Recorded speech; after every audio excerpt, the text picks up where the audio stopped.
हैं। तो कुर्मी बाहर से नहीं आए हैं, कुर्मियों ने यहाँ के सारे समाज व्यवस्था को बनाया। और एक बात मैं कहूँ, यदि आप सभ्यता को देखना चाहते हैं, सभ्यता नदी किनारे डेवलप करती है, तो नदी किनारे हम बसे, क्योंकि पानी मिला, घर बनाए, और घर बना करके जब हमने फसल को उपजाया तो ऑटोमेटिकली जो है कि हमारा रहना शुरू हो गया। देखिए, इन्होंने कहा कि आदिवासी समाज के लोग जंगल और जमीनों और उनके स्रोत जो है उनकी रक्षा कर रहे हैं।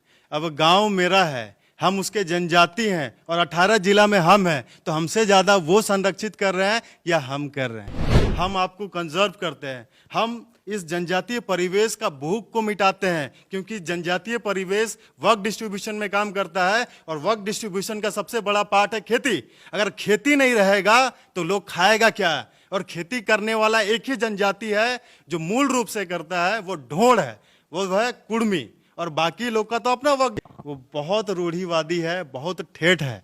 इसको अगर सही मायने में बोले तो ठेठ परंपरा है, और जो इसको बनाया है वो रिश्तों में बनाया है। हमारा वर्क अंदर के हैं, हाँ, हम बाहर से आए।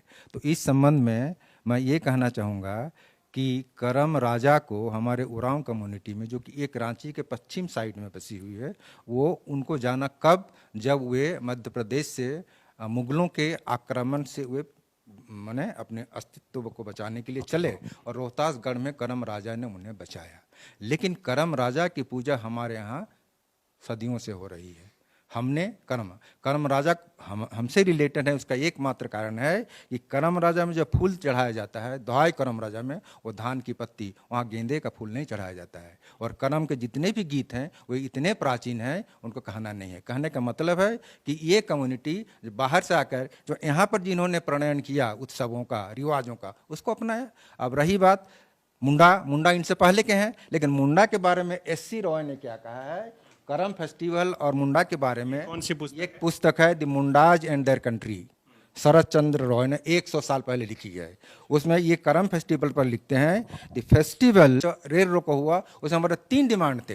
पहला था एसटी को शामिल करो, दूसरा था कुड़माली को 8 शेड्यूल मिल जाओ, और तीसरा था सरना कोड। तो सरना कोड के लिए तो हम लड़ रहे हैं, और हमारे हर गांव में सरना स्थल, जिसको ग्राम थान कहते हैं, कहीं कहीं जाहिरा थान कहते हैं, वो है। और सूरज सिंह बेसरा इस चीज़ का तस्दीक करते हैं, वो कह रहे हैं कि इनके हर एक गांव में है। तो आप सूरज सिंह बेसरा को तो आप इनकार मत कीजिए, उन्होंने देखा है।